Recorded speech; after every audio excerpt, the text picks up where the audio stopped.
속도조절, 연준 피봇. 그 말도 피봇은 긴축하다가 완화로 가는 게 피봇인데, 뭔 놈에 75p 올리던 걸 50bp나 25p 금리 인상 폭 줄인다고 피봇이라고 막 얘기했단 말이에요. 우리만 그런 게 아니고 월가에서조차도 그렇게 혼용한다고 일부 이제 애널리스트나 전략가들은 그걸 갖다 지적하기도 했죠. 네. 그거 피봇 아니야. 뭐 이렇게 했는데 어쨌거나 거기까지 왔습니다. 그러니 이미 다 9월 달에 정해져 있던 그 경로인데도 불구하고 그걸 갖고 우리는 그 야단 법석을 쳤다는 것이고.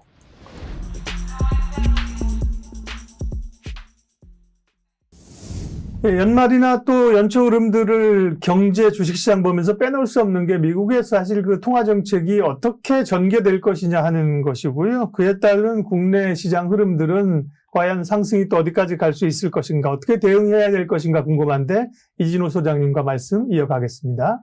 연말장이나 내년장을 예측하면서 어쨌든 가장 키워드는 물론 이제 물가에 연동하는 미국의 통화정책이 어떻게 될 것이냐. 금리가 사실 돈의 흐름이 굉장히 제일 중요하잖아요. 그렇죠. 예. 그래서 지금 뭐 터미널 레이트가 얼마고 금리를 언제 올린다, 속도조절 얘기하는데 소장님은 그러면 언제쯤 어느 레벨로 보면 어느 수준에서 금리 인상이 좀 멈출 걸로 보세요, 미국이요? 예, 그러려면 우리가 지금 지난 11월 FMC에서 11월 FMC를 한번 잠깐만 복귀해보면 복귀를 좀 해봐야 되나요? 예. 그때 성명서 나오니까 시장 증시가 확 뛰어버렸어요.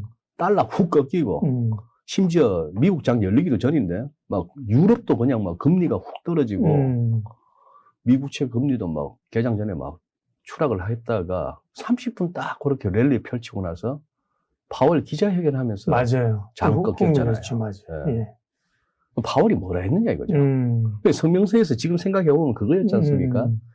이제 조금 그 속도 조절 얘기가 성명서에 문구가 들어갔었잖아요. 근데 지금 파월 이렇게 한번 정리해 보겠습니다.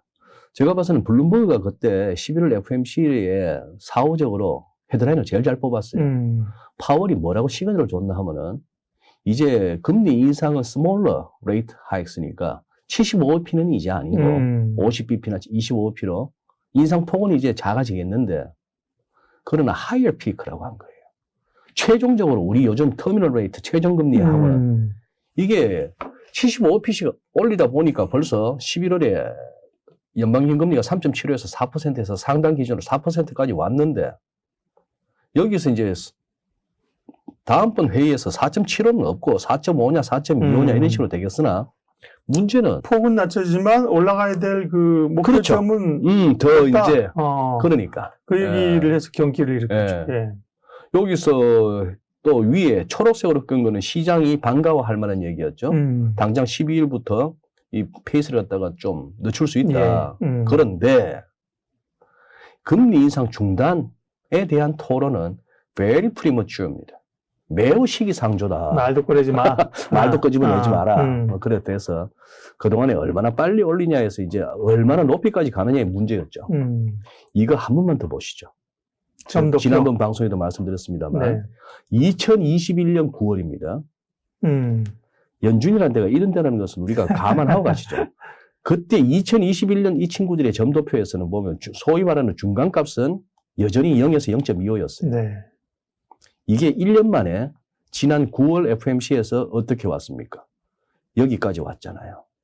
이게 지금 1, 2, 3, 4, 4.25에서 4.5란 말입니다. 중간값이 여기 형성되어 있었고 내년에 가면은 중간값은 한 클릭 더 올라가서 한 0.25% 정도 더 올라가나 정도를 찍었고 그러고 나서 후내년부터는 조금 이렇게 내려가지 않겠나 하는 정도의 기대입니다. 이게 그리 지난 9월 달에 사실상 12월 달에 가면 4.5가 될 거야. 상단이 어느 정도 다 알려준 거죠. 알려준 건데 그 알려준 그 9월 달에 FMC 정표에서 다 알려줬음에도 불구하고 우리가 9월 FMC 이후에 또 오면서 그 사이에 늘 그놈의 속도 조절로 연준 피봇 그 말도 피봇은 긴축하다가 완화로 가는 게 피봇인데 뭔 놈에 75p 올리던 걸 50bp나 25p 금리 인상 폭 줄인다고 피봇이라고 막 얘기했단 말이에요. 우리만 그런 게 아니고 월가에서조차도 그렇게 혼용한다고 일부 이제 애널리스트나 전략가들은 그걸 갖다 지적하기도 했죠. 네. 그거 피봇 아니야. 뭐 이렇게 했는데 어쨌거나 거기까지 왔습니다. 그러니 이미 다 9월 달에 정해져 있던 그 경론데도 불구하고 그걸 갖고 우리는 그 야단 법석을 쳤다는 것이고 그런 상황 하에서 지금 이제 제가 보기엔 그렇습니다. 여기서 12월은 4.5 갈 것 같고 내년에 가서 더 하느냐는 연준이 늘 말하는 데이터 디펜던트입니다. 예. 그러면 이제 다음 12월 FOMC는 또 공교롭게도 CPI 보고 나서 있는데 맞아요. 예. 예.